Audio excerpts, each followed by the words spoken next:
in your 20s or 30s, there's a pretty good chance that you've probably never heard of the MG brand. But I'm willing to bet that if you asked your dad, your uncle, or anybody close to the family, they would probably know what MG is. It is one of those storied brands that goes back decades, but over a century, perhaps close to a century actually. And no, wait, it's exactly a century now. It was established in 1920, if I'm not mistaken. So yeah, a little over a century. MG is that old. And just like anything that is old, it has had a colorful and a checkered history. It has gone through many, the brand and everything, its assets and such has gone through many hands. It has changed many hands. And in 2005, the brand was bought over by a Chinese company.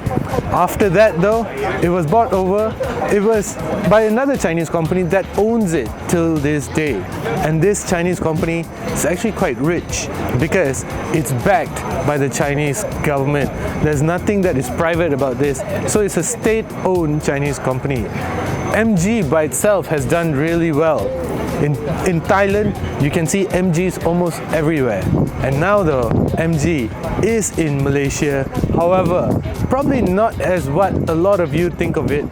MG today is a full EV brand. And the model that you're seeing behind me is the MG4. From the exterior, well, it has a little bit of Mazda-like inspiration over there. You get 18-inch wheels, and then you get this rather weird plastic panel over there. In terms of overall size, I really can't decide between a city hatchback or even a Toyota Corolla. But besides that, from the back here, talking about Toyota, it really looks like it has been inspired by the BZ4X. I'm not quite sure who did it first or what, but besides that, you get a rather decent 300 plus liter boot space over here. And other than that though, the exterior looks really exciting, looks really good, there's no doubt about it. Now let's go check out the inside. Now from the driver's seat, it just looks wow, doesn't it? It takes your breath away because this dashboard, this design is quite unusual. It's not something that you see in a lot of EVs. This hanging center console over here, you get cup holders at the bottom here, some storage space, some netting to hold. That's actually quite brilliant. You can put your access cards there. So the way this entire dashboard, the interior has been designed, it's quite impressive, I gotta say. More importantly though, the MG4 is going to be available in 4 variants. So you're going to have the MG4 Standard, which is going to be the entry-level variant with a 51 kilowatt hour battery, 170 PS, 215 Newton meters of torque, but most importantly, it has a 350 kilometer range. After that is the MG4 Lux, which has a bigger battery, slightly more power, and has a range of 430 kilometers. Then you have the MG4 Lux Extended Range. Now this has a range of 520 kilometers, a bigger battery, 245 PS and 350 Newton meters of torque, 0 to 100 in 6.1 seconds. However, the most interesting one of the MG4 range is the XPOWER. It has a battery, a slightly smaller battery, 64 kilowatt hour battery. However, it has a 435 PS and 600 Newton meters of torque, 0 to 100, 3.7 seconds. But it only has a range of 385 kilometers. This is obviously the more performance-oriented model. That is the range that is going to be quite exciting to see when MG finally takes the wraps off all these cars officially. We only have 2 models here today. This is the base model, the MG4, and that is the MG ZS, which we're going to go check out right now. Besides the MG4, there's also this, the MG ZS, which is basically a small SUV. In terms of sizing, it's roughly about the size of a HRV/X50-ish. And its design, well, not bad at all. And one thing that I would really particularly like is the positioning of the charging ports. So you get Type 2 and as well as CCS charging over here. And that just means that if you like to reverse park, it's probably not going to do it for you.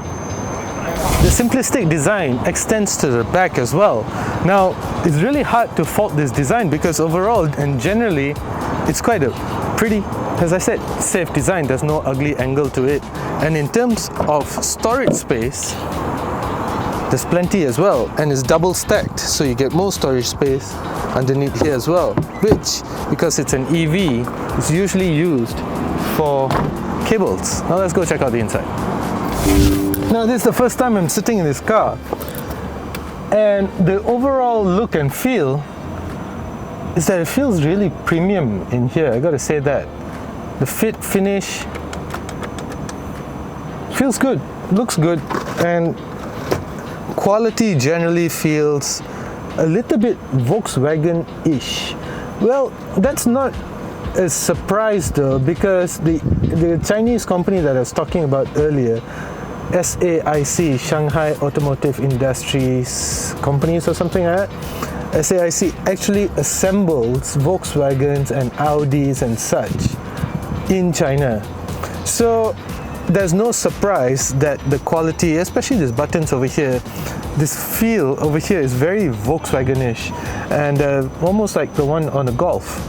So in that sense, I'm not too surprised that that same amount of details, the same qualities, that same inspiration in terms of overall fit and finish is carried over into this car as well. You do get this infotainment screen over here, complete with Apple CarPlay, Android Auto. In terms of entertainment, I think you get about 4 speakers. You also get a digital multi-info display over there, and you get this rotating dial over here, which acts as your gear selector. So what's underneath the car? Well, you get a single motor with a 51.5 kilowatt hour battery pack. You get 176 PS with 218 Newton meters of torque. You get a range of about 320 kilometers, a top speed of 173 kilometers. But what about charging? Well, it can take AC charging of up to 7 kilowatts, which takes 8 hours to charge from 0 to 100. And then besides that, if you have a 50 kilowatt hour, it takes about 54 minutes, whereas a 100 kilowatt charger takes just 36 minutes to charge this car up. And then, as I said, you get a range of 320 kilometers, which is not bad. And for a car,